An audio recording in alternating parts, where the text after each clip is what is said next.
When Umar, the second caliph after the Prophet Muhammad, peace be upon him, visited Jerusalem, he happened to be in the city's largest church when the time for prayer had come. At that moment, the bishop offered him the chance to pray in the church.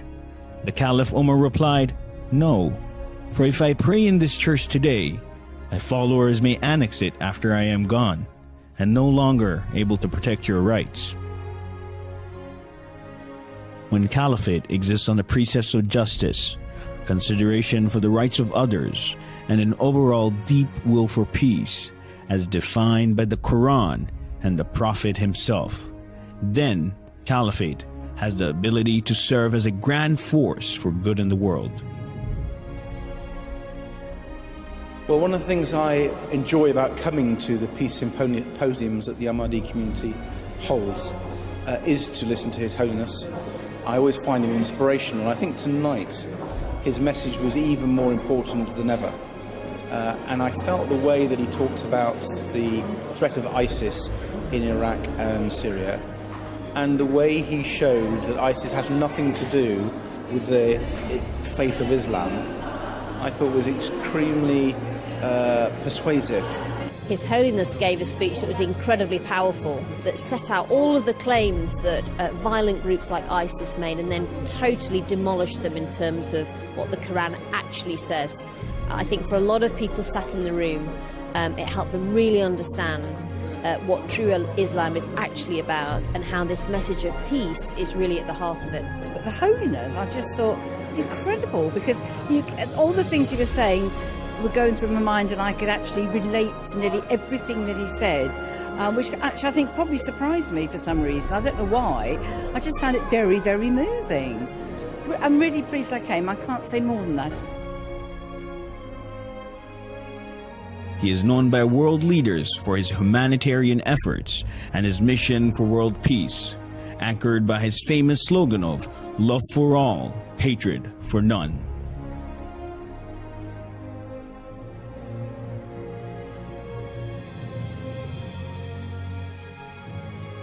He has traveled extensively to spread the message of peace and to remind everyone to respect the rights of other human beings.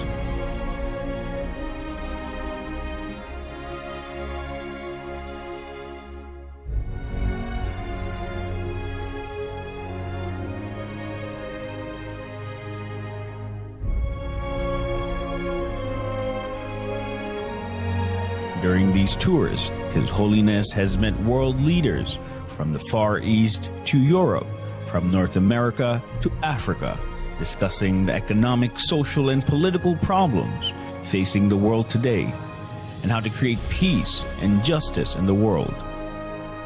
He has also met religious and community leaders in order to share common values and core ideals universal to all religions and cultures, with a view to improving the moral state of mankind and creating an atmosphere of love and affection.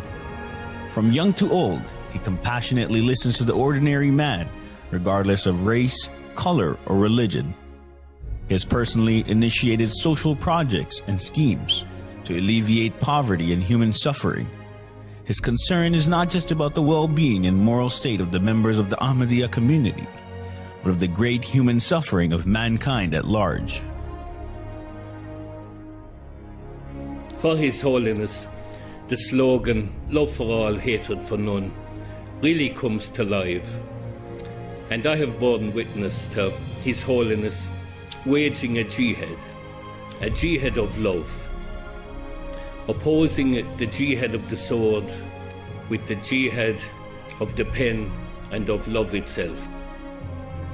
And it is an honor to welcome you, Your Holiness. Your leadership has made you a figure of global prominence, and you have become a guide for millions of Muslims worldwide. Your Holiness, it is undoubtedly a reflection of the blessing that you bring to this capital.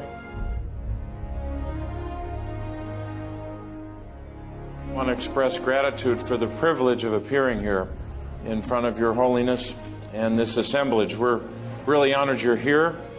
I was saying earlier that you brought the House and the Senate together. We should have you here more often, and we're grateful. I would like to pay an additional tribute to the work being done by Ahmadis in raising standards in Africa and particularly in education.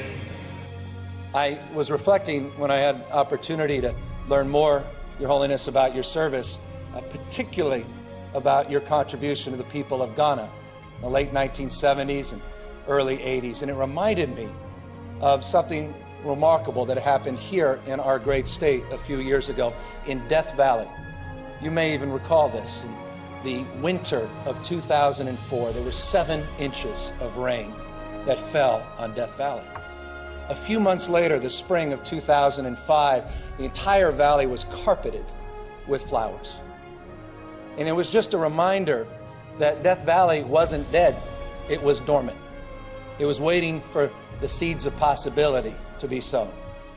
And I think about, Your Holiness, the extraordinary work you did in Ghana, particularly your agricultural commitment, bringing wheat to the people of Ghana. It had never been done in the history of that country. You sowed the seeds of possibility, and it's a reminder to all of us as we deal with the issue of ignorance and poverty and disease, as you have committed your life to, that when the right conditions come along, success is irreversible.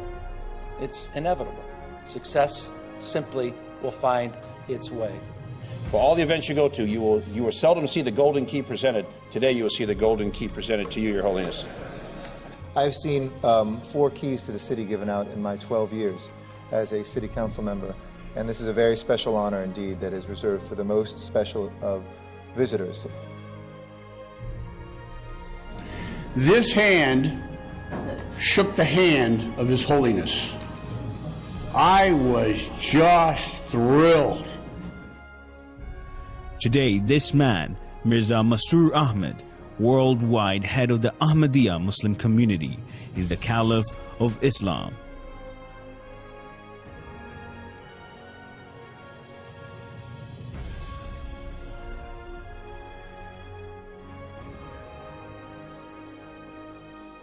His followers number in the tens of millions, spread over 200 countries across the world, making him the leader of the largest single group of Muslims in the world who follow one Imam. The Caliph, who has spoken at Capitol Hill, the British Parliament, the European Parliament, and has held court with dozens of world leaders, is celebrated as a champion of peace by leaders across the world.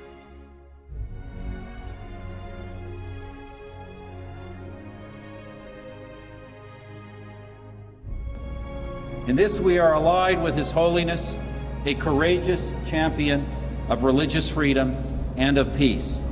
We especially applaud the Caliphate for denouncing those who pervert faith by claiming it as a justification for violence.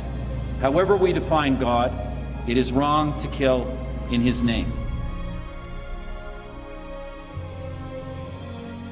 Today, when we, the Ahmadiyya Muslim Jamaat, raise the slogan of love for all and hatred for none as a means to establish global peace, we do so directly in fulfillment of the teachings of the Holy Quran and the practice of the Holy Prophet, peace and blessing of Allah be upon him.